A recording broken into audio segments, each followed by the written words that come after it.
Welcome to This Explainer. Today, we're diving into one of the absolute most fascinating and tightly guarded secrets of World War II.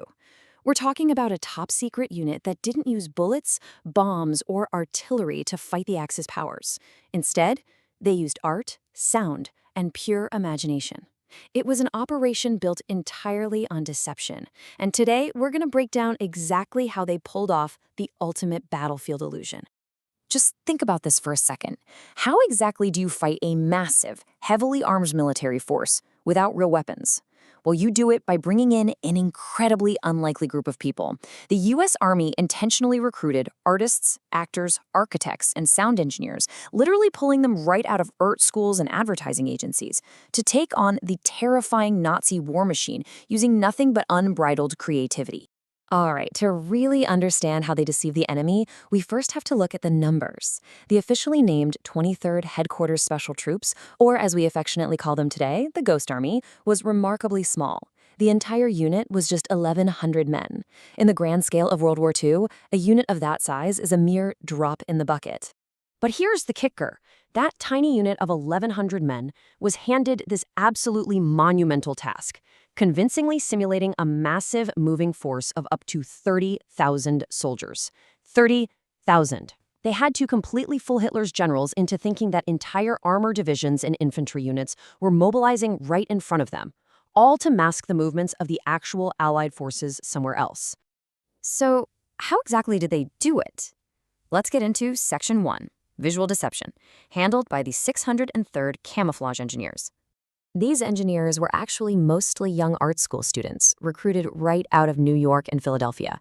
And their handiwork? Unbelievable. 4 guys could casually lift what looked exactly like a 30-ton Sherman tank. A real Sherman tank weighs, well, roughly 30 tons, but these men are holding up a mere 93 pounds of rubber and fabric. The 603rd used air compressors to inflate hundreds of these dummy tanks and then deliberately camouflage them imperfectly so that enemy aerial reconnaissance planes would spot them and report a massive armor buildup. And the thing to remember is, it wasn't just tanks. The Ghost Army rolled out an entire catalog of visual illusions.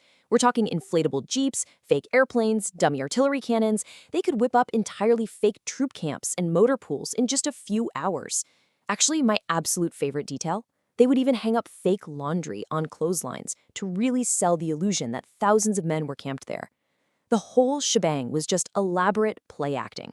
Because this unit was just packed with these brilliant, creative minds, it kind of became a unique artistic incubator.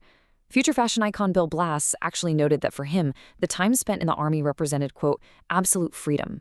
And he wasn't alone. Other future legends like painter Ellsworth Kelly and wildlife artist Arthur Singer sketched and painted their way through Europe whenever they weren't busy inflating fake artillery.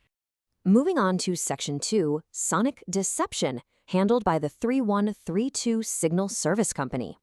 Now, visuals are great during the day, sure, but what happens at night or in thick fog? That is where auditory deception came in. With the help of some brilliant engineers from Bell Labs, they cooked up this highly technical sonic illusion in 3 steps. First, they went down to Fort Knox to capture the real sounds of armored and infantry units. Second, they used state-of-the-art wire recorders, basically the predecessors to magnetic tape, to literally mix customized audio tracks matching the exact battlefield scenario they wanted to fake. And third, they mounted massive amplifiers and speakers right onto half-truck vehicles to broadcast the deception. And you really cannot overstate how powerful this equipment was. These carefully mixed recordings of clanking tanks, revving engines, and shouting sergeants were blasted so loud they were audible from 15 miles away. Just imagine that. To a German listening post in the dead of night, the illusion of approaching heavy armor was absolutely terrifying and completely convincing. Next up, Section 3, The Illusions in Action, from Normandy to the Rhine. Over the course of the conflict in Europe, the Ghost Army put this wild traveling roadshow to work in over 20 live battlefield operations. Most famously, their deception tactics were a vital piece of the puzzle for Operation Fortitude. This was the massive Allied effort to convince the German High Command that the D-Day invasion was going down at Pas-de-Calais. By simulating a massive force there, the Ghost Army helped divert crucial German defensive resources far, far away from the actual landing beaches at Normandy. 2 weeks after D-Day, a small 15-man platoon from the Ghost Army took part in their very first on-the-ground mission in France. Their goal? Impersonate the 980th Artillery Battalion, a real American heavy artillery unit that had just come ashore. The Ghost Army platoon stayed about a mile ahead of the real 980th, using their inflatable howitzers to successfully draw intense enemy fire right onto themselves, which allowed the real troops to move forward safely. Now, as fun and playful as inflatable tanks might sound to us sitting here today, we really have to remember the terrifying reality of what these men were doing. Sergeant Victor Dowd, an illustrator in the unit, hit the nail on the head. He noted that they didn't fully realize the big picture until reality struck and they were actually being fired at. I mean, think about it. Their explicit job was to impersonate other units to trick the enemy into shooting at them. They intentionally attracted artillery fire with zero actual weapons to shoot back with. It was an incredibly brave, deadly serious assignment. All right, let's look at the aftermath in Section 4, a long-kept secret, the legacy of the 23rd. When these creative soldiers finally came home in 1945, they literally couldn't tell a soul about what they had done. Their methods were considered so potentially useful for future conflicts that the whole operation was cloaked in top-secret classification. But what was their ultimate impact? By drawing fire away from real units, stalling enemy advancements, and masking Allied troop movements, military historians estimate that the illusions crafted by these artists and engineers saved the lives of between 10,000 and 40,000 American and Allied soldiers. That is a staggering impact from just 1,100 men. And sadly, it took a remarkably long time for them to get the credit they deserved. Look at this timeline. They were running active operations from 1944 to 1945 in critical locations like the Maginot Line and the Rhine River. Yet the public knew absolutely nothing about them until the documents were finally declassified in 1996.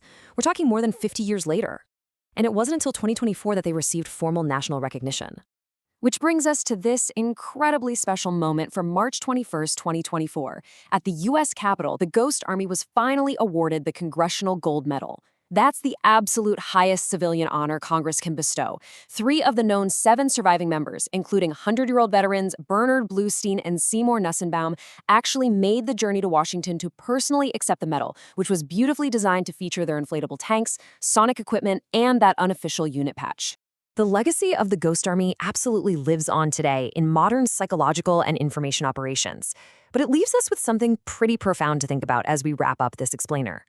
In our current era of drones, satellites, and high-tech surveillance everywhere, is there still room for raw human creativity?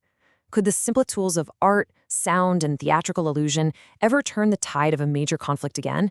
It's a fascinating thought to leave you with. Thanks so much for joining me, and keep learning.